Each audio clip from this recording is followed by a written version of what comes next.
이번 주 경제인사이트 순서에서는 가계부채 문제를 짚어보겠습니다. 주택담보대출 중심으로 최근 가계대출 증가세가 뚜렷해지고 있는데 정부, 한국은행 모두 경계태세를 보이고 있습니다. 실태, 또 원인과 전망까지 경제부 박윤수 기자와 짚어보겠습니다. 박 기자, 가계대출 증가세 정말로 좀 심각한 거예요? 네, 한국은행이 발표한 자금시장 동향 자료에 따르면요. 지난달 은행 주택담보대출이 6조 3천억 원 늘어서 전체 가계대출 잔액이 1,115조 5천억 원을 기록을 했습니다. 네. 6월 은행 주담대 증가 규모는 10개월 만에 가장 큰 규모고요. 네. 상반기 주담대 누적 증가액은 26조 5천억 원으로 3년 만에 가장 큰 폭으로 늘었습니다. 그렇군요. 주택담보대출 위주로 늘어난 거네요. 네, 맞습니다. 이거 부동산 시장 상승세 탔기 때문에 그런 거 아닌가요? 맞습니다. 수도권 그리고 특히 서울의 집값이 꿈틀대다 보니까 네. 지금이라도 집을 사야겠다라는 수요가 몰리는 걸로 보입니다. 네. 한국부동산원 자료를 보면요. 이번 주 서울의 아파트 매매가가 전주보다 0.24% 올라서 5년 10개월 만에 최대 폭의 오름세를 보였습니다.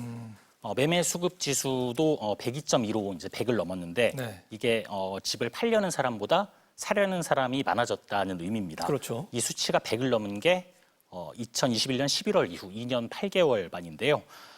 그리고 9월부터 이제 대출한도 축소 조치, 이른바 스트레스 DSR 2단계가 시행이 되다 보니까 막판 대출 막차를 타려는 수요들이 또 몰리는 것으로 그렇게 보입니다. 아, 그렇군요. 근데 작년보다는 낮아졌지만 대출 금리가 아직도 좀 높은 수준이잖아요. 네네. 자, 그런데도 집을 사려는 수요가 늘어난 데는 다른 이유가 있나요? 네, 은행의 대출 금리가 좀 일부 상승을 하더라도 예. 그보다 훨씬 큰 폭으로 집값이 오를 것이다. 이런 기대감이 있다면 수요자 입장에서는 집을 매수하는 선택을 하게 되겠죠. 그렇죠. 반대로 보자면은 부동산 시장에 이제 집값이 앞으로 안정세에 접어들 것이다. 혹은 뭐 현재 안정세에 접어들고 있다. 이런 시그널이 있으면, 이런 확신이 있으면 주담대 수요가 줄어들 수 있습니다. 무엇보다 이제 집값이 안정이 되려면 공급이 충분해져야 할 그렇죠. 텐데요. 윤석열 정부가 출범 첫 해인 2022년에 향후 2년 동안 전국에 101만 가구를 공급하겠다라고 발표를 한 적이 있습니다. 네. 그런데 이제 실제로는 그 절반 수준인 51만 가구 공급에 머물고 있거든요. 이게 최근에 이제 공사비 상승 그리고 부동산 경기 악화 이런 영향으로 사업이 중단되는 사업장들이 속출하고 있기 때문인데 대책이 필요해 보입니다. 자, 그런데 경제 규모에 비해서 이 부채 규모가 크다. 이런 얘기는 사실 어제 오늘 얘기는 아니지 않습니까? 예, 예. 자, 그런데도 최근 상황 정부가 심상치 않게 보는 뭐 다른 이유가 또 있나요? 올해 1분기 기준으로 한국의 이제 국내 총생산 GDP 대비 가계부채 규모가 92% 수준입니다. 이창용 한은 총재는 이 수치를 이제 80%까지 낮출 필요가 있다라고 국회에서 얘기를 했고요. 예. 정부도 지금보다는 좀 떨어져야 한다라는 입장입니다. 당국은 아직까지는 안정적인 수준에서 관리가 되고 있다 이렇게 보고 있지만 문제는 증가 속도가 너무 빠르다는 거거든요. 속도의 문제군요. 그렇습니다. 예.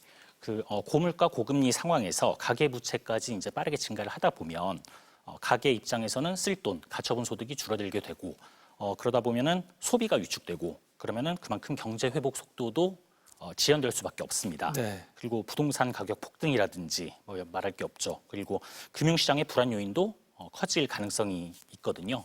그렇기 때문에 이제 최근에 금융위, 금감원, 한국은행에 이어서 기재부까지 이제 연일 재정금융 당국자들이 대출 규제를 강화하겠다라는 메시지를 내는 겁니다. 네. 어제 한국은행이 12회 연속으로 기준금리를 이제 연 3.5%에서 동결을 했습니다. 그렇죠. 금리를 낮출 경우에 이제 대출 수요를 자극해서 수도권 주택 가격 상승으로 이어질 수 있다. 이런 우려가 작용했기 때문으로 보입니다.